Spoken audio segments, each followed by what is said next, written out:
think about, well, do it. You're doing an amazing thing. Like being a doctor is awesome, but it's a lot of work. It's a lot of dedication. You're going to have to say no to a lot of things. You can't always kick it the way you want to kick it. You can't always go everywhere. But when you do get to a point where you can, it pays off. But then, you also want to think about, hey, do you want to get married? If so, be thinking about some of the characteristics that you would want your husband to have. Are you planning on having kids? By the time, you're going to be done, you're going to be, knocking 30s. And, they call us geriatric pregnancies where you're like 35 and up. So, talk about egg freezing. And if that's, something that you want to do to preserve that fertility for the future.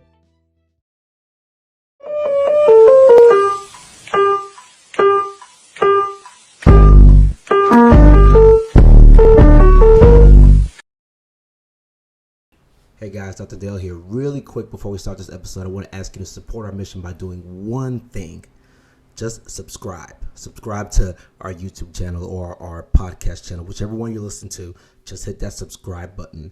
The way our podcasts get out there is by you guys liking it, by subscribing, and of course by sharing as well. So if you do one of those things for us right now, we really appreciate it. We work very hard to make these episodes for you guys. We work very hard to get them out for you guys and just to try to uplift the entire community. So if you can help us out by doing one of those things, subscribe, share, or like every time. I really appreciate it. Love you guys. The med school decision, what went into that decision in terms of where you applied to and where you ended up at? What was that process like for you? So when I went to Prairie View, what was new, I don't know if you've heard of the Undergraduate Medical Academy. Have you heard about that? I have not, no.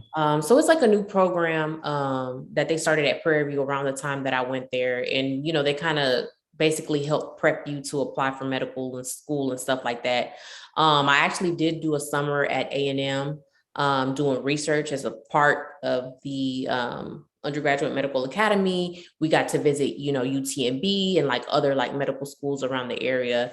So I really liked UTMB. I really liked the way that they did their curriculum, a systems-based curriculum.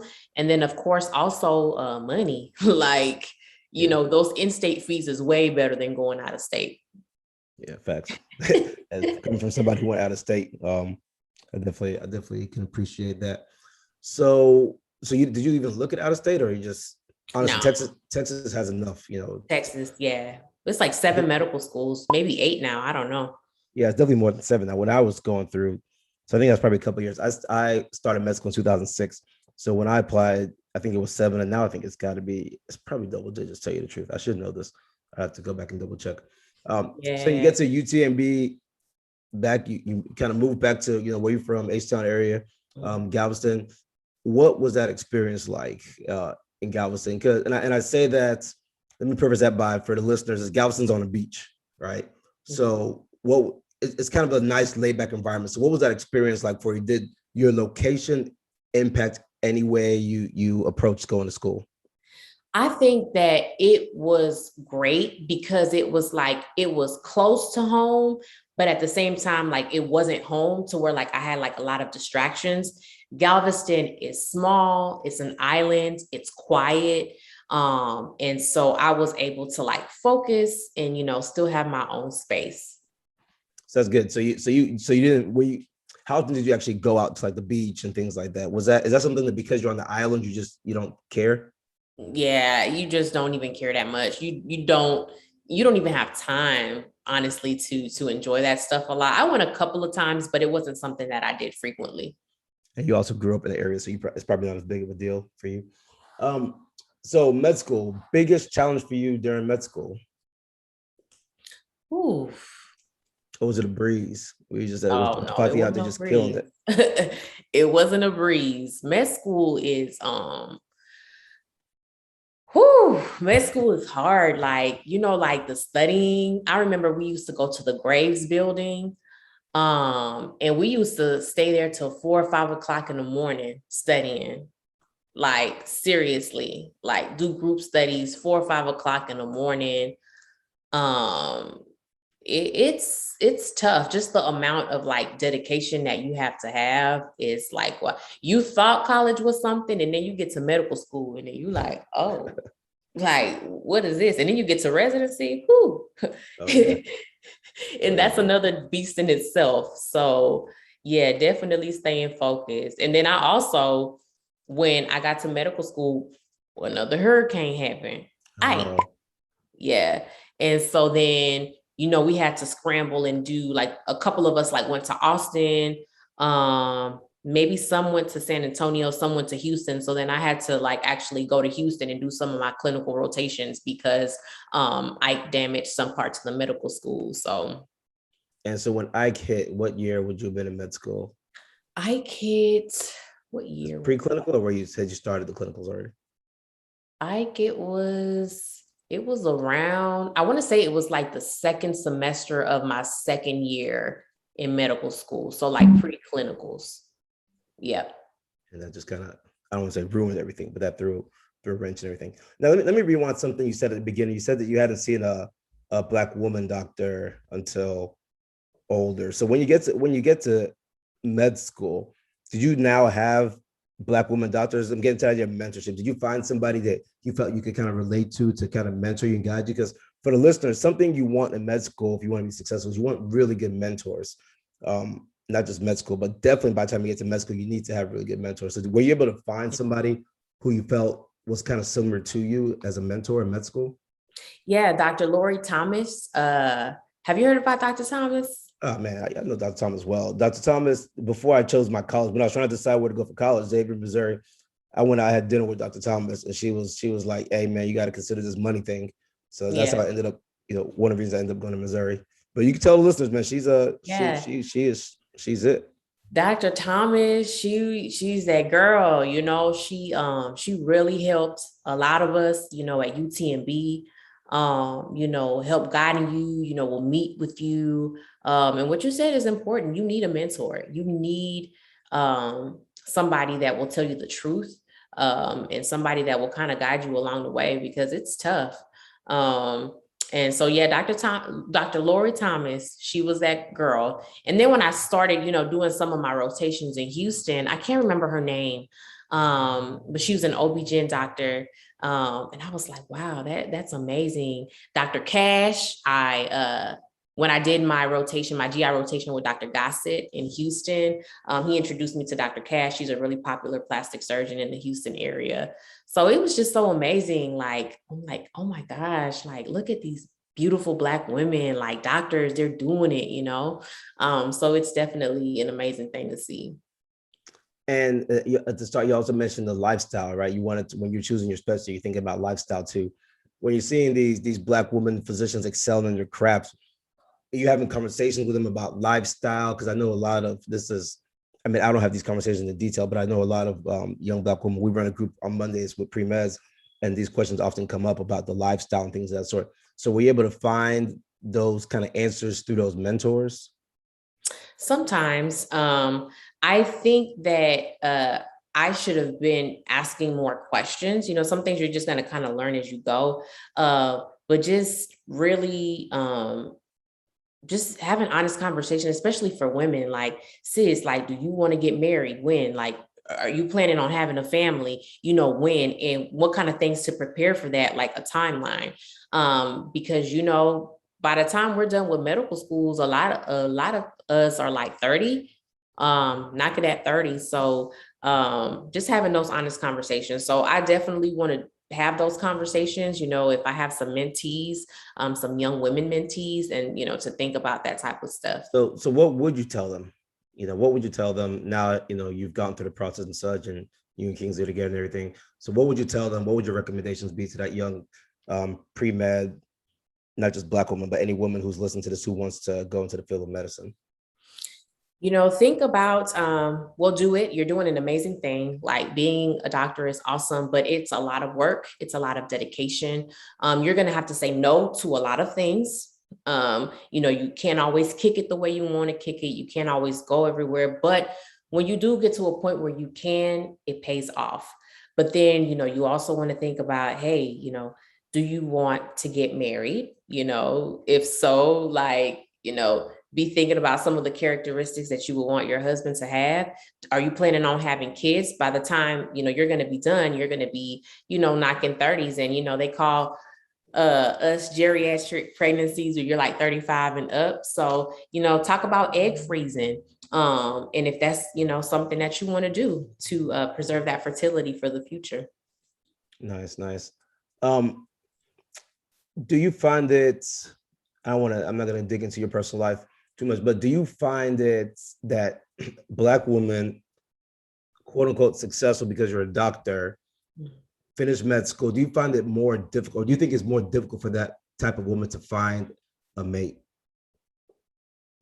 I don't think it's just Black women. I think it's difficult now to find a mate, period.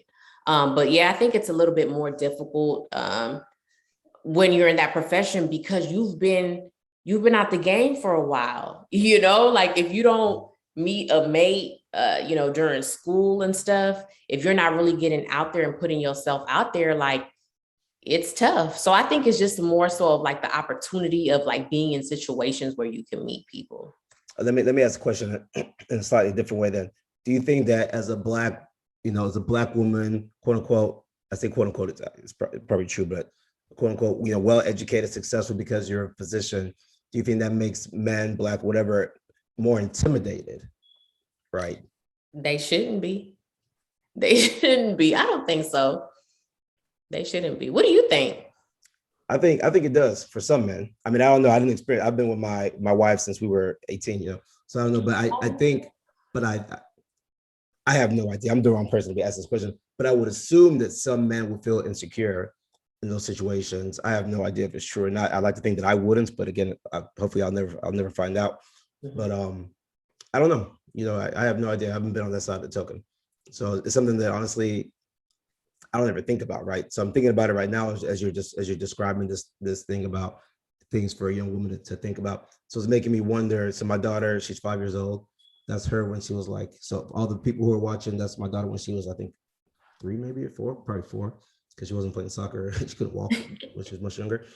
But she says she wants to be a heart doctor. She's a kid. She's just saying that. Who knows? But that's what she says right now. She wants to be a heart doctor. So the things you're saying right now, as you're saying it, I'm just thinking about my daughter, my baby girl, when she's going through med school, these things, like what things will she have to go through? So it's probably the first time I'm thinking about it in detail, and I have no idea. I don't know the answer. So, but I think that'd be a good talking point for maybe another session, another episode that we'll have in detail. So moving forward, so you made the decision to go into pediatrics. Mm-hmm. You're in your 4th year now. How are you deciding which programs to look at? Was it a local thing again, location thing? How are you making these decisions? It wasn't local. I kind of applied. I applied a lot of places. I was, because at that point I'm like, you know what? Like I do, I ended up finishing undergrad in Texas. I did my medical school in Texas, and I was open to like, just going somewhere else. So I applied to Florida, Cali, New York, Michigan, like you name it. And I ended up matching in Michigan. So I did my residency at the Children's Hospital of Michigan in Detroit. Goodness gracious. You went from Houston to Michigan? I did. Like? Can you talk about like weather shock? Like I did not know how to drive in snow. I didn't know how to dress. Like I was like, people were like, you need a real jacket, like not this old like windbreaker thing. Like, no, it's cold up here. It's so cold in the deep, like they say. But it was awesome. I enjoyed my residency. It was busy. Because in Michigan, they got like Children's Hospital of Michigan, and then they got the one at U of M. So there's only like basically like 3 major children's hospitals in the whole state of Michigan. So it was a really good experience. I learned a lot, and I learned how to take care of sick kids. Did you ever have a time during residency where you felt like, I'll use the word failure, where you felt like, man, like I can't do some failure? I can tell you I had a couple of those times. I remember the worst time in my career where even though we did not make any mistakes. We went according to the guidelines, but a patient died, and I was like, man, I'm bummed. I just feel like a complete failure. Do you ever have any of those types of times? And I ask that to you specifically because you're a pediatrician. So like part of the reason I couldn't do peds is because the emotions it gets, getting attached to kids. So did you ever have any time where something just hit you really hard? And mine almost sent me into depression, if I'm being real. Like I was down for a while. And when have you ever felt anything like that to that extent? Not to the point that I felt like a failure, but there was definitely times, especially when you do your PICU rotation. So, in the PICU, I mean, you take care of just some really sad cases. You have seen, I've seen kids die from non-accidental trauma. I will never just forget the scream of a mom that one of her other kids accidentally rolled over her baby, and they brought in the baby, tried to resuscitate the baby died. I'll never forget the scream of when we had to tell her that the baby didn't make it. In your hemonc rotations, seeing kids with sickle cell, being really sick, being in crises, kids with cancer and dying. So there was definitely a lot of sad moments in pediatrics, where you're just, it brings you down. It brings you down and you think about it a lot, and fears, when I heard that scream of the mom, I'm like, yo, you just never forget that. So there's certain things that will shape what you do, what you don't do. So how do you deal with it though? How do you deal with it? I think just talking to your co-residents, talking to, finding people that can support you during that time. Residency, it's tough. And so, you not only need to rely on your co-residents, but you need to rely on your family members, your partner, your spouse, if you have one, because it's definitely a time where you are busy. It's mentally and physically draining to be in residency. Yeah. Before you were talking about people don't understand stuff, that's something that people don't understand really is how tough residency can be, man. Residency was, especially that for me, that intern was a whole different beast. That's probably my second year. My second year, I had a kid. So my first boy, who's that one right there, we had him when my wife and I were second years. And that was just probably easily the most tiring, year of our lives.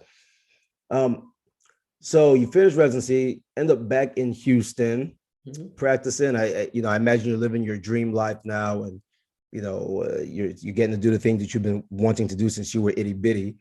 What does it feel like to look back at all this and just kind of think about Katrina, Ike, not meeting a Black woman doctor till, you're 20 or something like that? Residency, what does it feel like to be on the other side of all of this and be able to look back and kind of say, I made it? We'll be right back. I want to tell you guys, man, Black Men and White Coast Youth Summits, get ready, guys.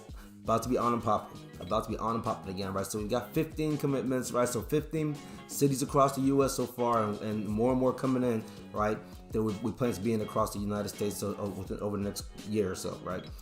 15 youth summits and more coming in. So if y'all interested in having a youth summit, send us a message. Tell us what city you're in. Send us a message on our Instagram at Team BMWC. Send us a message and let us know what city you're in and what cities we should be looking out to and working to get into, all right? So we're super excited to be bringing the summits back.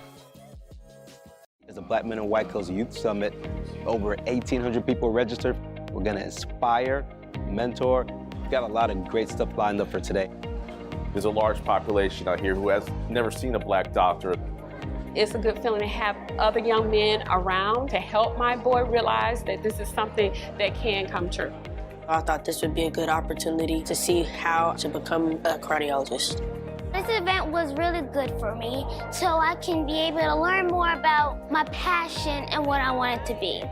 It's one thing to have a dream, but it's another thing to have the steps to make it come true. And that's what we're here today to do. All of these resources, all of these doctors that were here today, it's incredible. It really is. I know for a fact that we can get more Black men in White Coats because of what I'm seeing here today. What does it feel like to be on the other side of all of this and be able to look back and kind of say, I made it?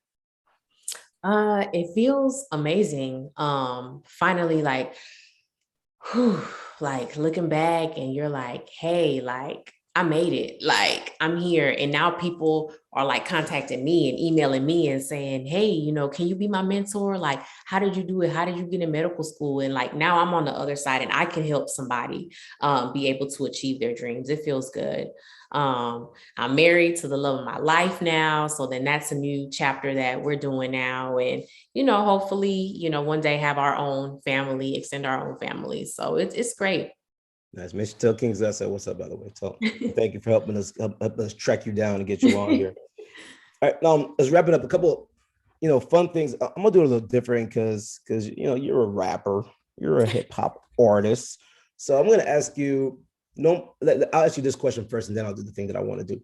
So if you can choose from any artist you want, it could be rap, it could be a painter, it could be I consider sport and art in a sense, right? So if you can pick any artist to say who you're most like. That, you know, artists that you relate to, who would that artist be and why? Oh, that's a good one. Who would it be and why? I think now a recent artist that I would say that I'm most like is Meg Thee Stallion, because Meg Thee Stallion, I love that, you know, she just graduated. So she got her degree, she got her education, and then she's being her authentic self. Like, she's rapping, you know, she's doing her thing, and she really don't care what people say about her. And I love that. And so that's a side that I'm embracing, you know, being myself, whether it's rapping, singing, and hey, I'm a doctor too. So Meg Thee Stallion. Doing your thing. I'm becoming an old head. I'm bald and all that. So I'm an old head now. And I don't even know what's going on in the world of hip hop as much anymore. I am learning a little of some stuff. My kids are in this phase now where we freestyle in the car. So we drive to and from school. And of course, you're talking about 5-year-old freestyling, but my daughter just loves it. She's in the car, get in there. So this whole morning she was freestyling. So maybe I need to start getting more hip to what's going on. So we listen to a lot of, I'm faith and Christian, so we listen to a lot of kind of like those rappers like that from that background. But other than that, I don't listen to too much music at all, period. So here's what I want to do with you now. I just made a quick list while you were talking. I'm just gonna say two people, and I want you to choose which is your favorite. Okay. These are rappers. Which is your favorite and why? Let me add one more. Okay. All right. So first one, I'm gonna say Pac versus Big. Ooh. Yeah, it's like that. Yeah. Pac. Why Pac? I love Tupac. Like that flow and that just like that swag. Like, I don't care. Like, Pac. All right, Pac. Jay versus Nas. Jay-Z versus Nas. Chai. Not gonna be easy. Jay. I mean, yeah, Jay. That kind of makes sense based on what you said about Megan Thee Stallion, because Jay's like a doing his thing, business guys, you know, yeah, firing on all cylinders. Wayne versus excuse me, Lil Wayne versus Drake. Ooh, that's a hard one, because I think that they're both awesome artists. Wayne versus Drake. Gotta pick one. No ties in this game.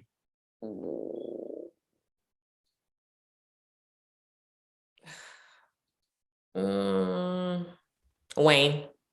All right, here's Wayne. Two more for you. I'm gonna say Cardi B versus Nicki. Cardi versus Nicki. Really? I was gonna say I had Meg Thee Stallion first, but she's gonna say Meg because what she just said. So I changed it to Cardi versus Nicki. Oh wow. I love both of them. Like, I love both of them. Nicki. All right, Nicki gets the win.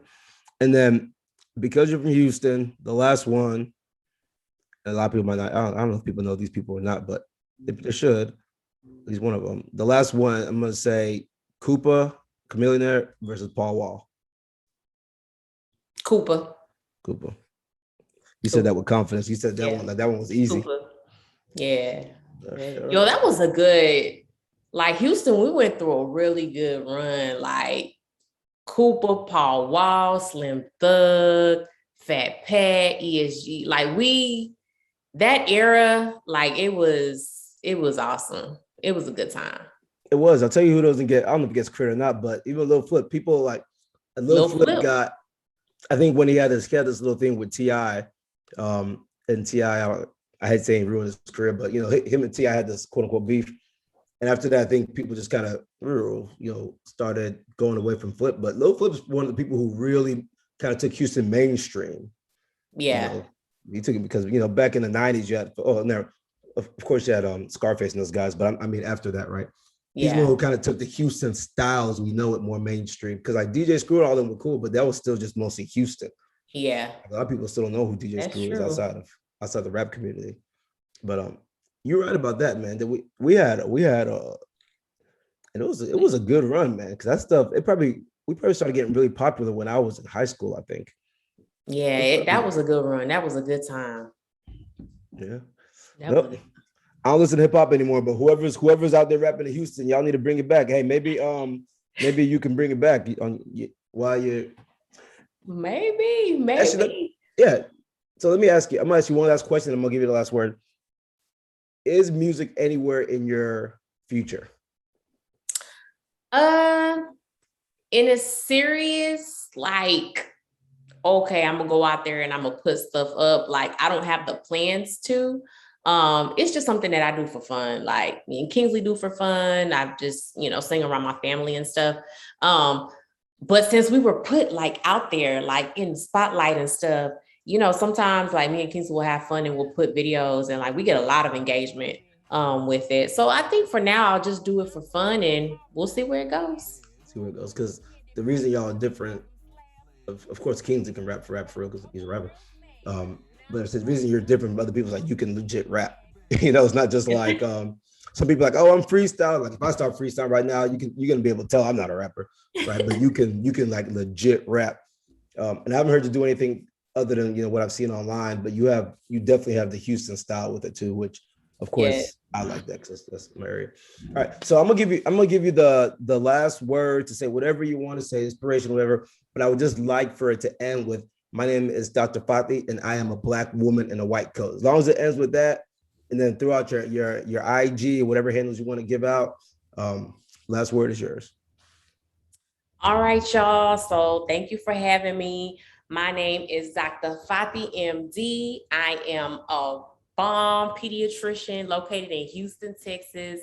I'm a Black woman. I'm proud. You can see me on my IG at Dr. Fati MD. So DrFatiMD. And yeah, let's run. I'm a Black woman in a white coat. Hashtag boom. I want them bad like a daddy. Only do it like Flyest.